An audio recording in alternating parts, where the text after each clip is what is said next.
Bismillah. Assalamualaikum warahmatullahi wabarakatuh. Kami dari kelompok 5 akan mempresentasikan hasil diskusi dari makalah yang telah kami susun dengan judul Integrasi Nasional. Inilah beberapa topik yang akan kami jabarkan dalam presentasi kali ini, antara lain: yang pertama, definisi integrasi nasional. Yang kedua, jenis-jenis integrasi nasional. Yang ketiga, faktor-faktor yang mempengaruhi integrasi nasional. Yang keempat, proses integrasi nasional di Indonesia. Dan yang terakhir, ancaman terhadap integrasi nasional. Baik, marilah kita simak beberapa penjelasan yang akan dibawakan oleh para pemateri kita dalam presentasi kali ini. Pembahasan kita yang pertama, definisi integrasi nasional. Apa itu integrasi nasional? Integrasi berasal dari bahasa Inggris integration yang berarti kesempurnaan atau keseluruhan. Adapun integrasi nasional adalah usaha dan proses mempersatukan perbedaan-perbedaan yang ada pada suatu negara sehingga terciptanya keserasian dan keselarasan secara nasional. Pembahasan yang kedua, jenis-jenis integrasi. Berikut adalah jenis-jenis dari integrasi nasional. Yang pertama, integrasi asimilasi. Yang kedua, integrasi akulturasi. Yang ketiga, integrasi normatif. Yang keempat, integrasi instrumental. Yang kelima, integrasi ideologis. Yang keenam, integrasi fungsional. Dan yang terakhir, integrasi koersif. Contoh penerapan integrasi nasional. Yang pertama ada di dalam keluarga, seperti saling membantu sesama anggota keluarga, saling menghargai pendapat sesama anggota keluarga, taat beribadah, dan lainnya. Yang kedua, contoh penerapan di dalam sekolah, seperti penggunaan seragam, piket sekolah, menaati peraturan, dan lainnya. Selanjutnya, contoh penerapan di dalam masyarakat, seperti pelaksanaan gotong royong, saling menghargai, sikap saling berbagi, dan lainnya. Dan yang terakhir, contoh penerapan integrasi nasional dalam berbangsa dan bernegara, seperti pembangunan TMII atau Taman Mini Indonesia Indah, toleransi umat beragama, penyelenggaraan PON, Pekan Olahraga Nasional, dan lainnya. Kita masuk ke pembahasan kita yang ketiga, yaitu faktor pendorong dan penghambat integrasi. Faktor pendorong terjadinya integrasi diantara lain: yang pertama, faktor sejarah yang menimbulkan rasa senasib dan seperjuangan. Yang kedua, keinginan untuk bersatu di kalangan bangsa Indonesia. Yang ketiga, rasa cinta tanah air di kalangan bangsa Indonesia. Yang keempat, rasa rela berkorban untuk kepentingan bangsa dan negara.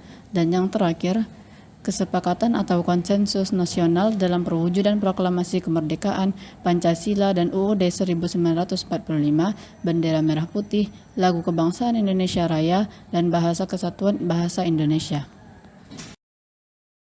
Dan faktor penghambat terjadinya integrasi di antara lain: 1. Masyarakat Indonesia yang heterogen atau beraneka ragam dalam faktor-faktor kesukubangsaan. Yang kedua, wilayah negara yang begitu luas. Yang ketiga, besarnya kemungkinan ancaman, tantangan, hambatan, dan gangguan. Yang keempat, masih besarnya ketimpangan dan ketidakmerataan pembangunan dan hasil-hasil pembangunan. Dan yang terakhir, adanya paham etnosentrisme di antara beberapa suku bangsa. Kita masuk ke pembahasan yang keempat, yaitu proses integrasi nasional di Indonesia. Berikut ini adalah proses integrasi nasional di Indonesia. Pertama, modal awal integrasi nasional adalah rasa senasib dan sepenanggungan yang dimiliki bangsa Indonesia sejak dahulu kala. Lalu yang kedua, memasuki abad 20, muncul berbagai organisasi atau pergerakan yang menjadi salah satu titik awal kebangkitan nasional. Yang ketiga, melalui peristiwa Sumpah Pemuda, para pemuda menunjukkan segala peran serta dalam pembentukan integrasi nasional. Dan yang terakhir, meskipun telah meraih kemerdekaan, bangsa Indonesia harus bisa menghadapi berbagai cobaan, ancaman, dan bahaya yang dapat mengguncang keutuhan bangsa.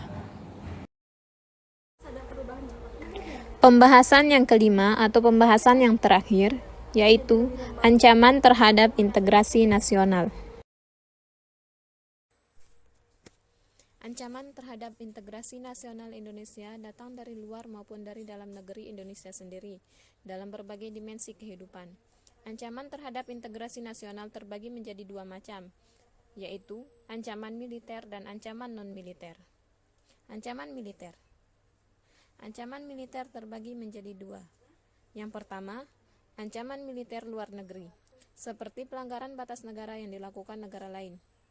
Yang kedua, ancaman militer dalam negeri, seperti desintegrasi bangsa melalui macam-macam gerakan separatis berdasarkan sebuah sentimen kesukuan atau pemberontakan akibat ketidakpuasan daerah terhadap kebijakan pemerintahan pusat.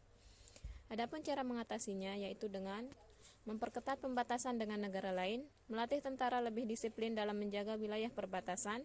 Masyarakat diharapkan dapat berperan aktif dalam upaya menjaga dan merawat kedaulatan. Dan selanjutnya, ancaman non-militer. Berikut ini adalah jenis-jenis ancaman non-militer. Yang pertama, ancaman berdimensi ideologi. Yang kedua, ancaman berdimensi politik.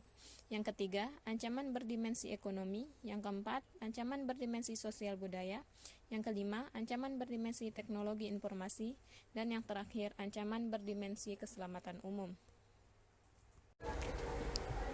Ancaman bagi integrasi nasional tersebut datang dari luar maupun dari dalam negeri Indonesia sendiri, dalam berbagai dimensi kehidupan. Ancaman terhadap integrasi nasional terbagi menjadi dua, yaitu ancaman militer dan ancaman non-militer. Ancaman militer. Ancaman militer ada dua macam. Yang pertama, ancaman militer luar negeri, seperti pelanggaran batas negara yang dilakukan oleh negara lain.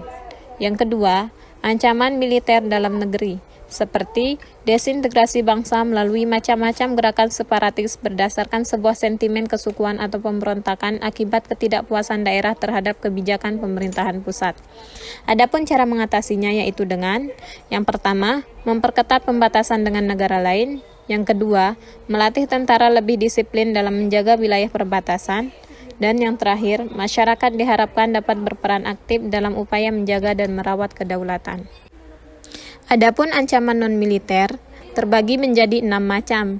Yang pertama, ancaman berdimensi ideologi. Yang kedua, ancaman berdimensi politik. Yang ketiga, ancaman berdimensi ekonomi. Yang keempat, ancaman berdimensi sosial budaya. Yang kelima, ancaman berdimensi teknologi informasi. Dan yang terakhir, ancaman berdimensi keselamatan umum.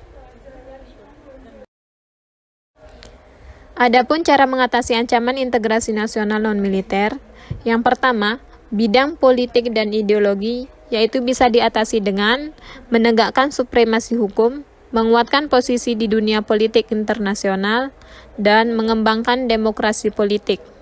Yang kedua, bidang ekonomi, yaitu bisa diatasi dengan mengoptimalkan bahan baku dalam negeri dan tidak bergantung pada barang impor.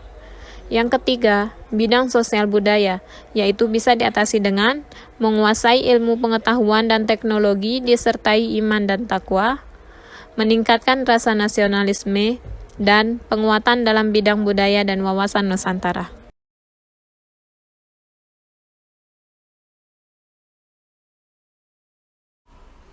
Baiklah, dari presentasi kita kali ini dapat disimpulkan bahwa persoalan integrasi nasional di Indonesia sejauh ini masih belum tuntas dan perlu terus dilakukan pembinaan. Walaupun harus disadari juga bahwa integrasi nasional dalam artian sepenuhnya tidak dapat diwujudkan. Oleh karena itu, Bhinneka Tunggal Ika lahir dalam bangsa Indonesia. Dan tentu kita semua berharap untuk dapat mewujudkan persatuan dan kesatuan bangsa Indonesia agar dikenal di mata dunia sebagai bangsa yang multikulturalisme. Terima kasih kepada seluruh teman-teman karena telah menyimak materi yang telah kami bawakan. Kurang lebihnya kami mohon maaf, dan sampai jumpa di presentasi selanjutnya.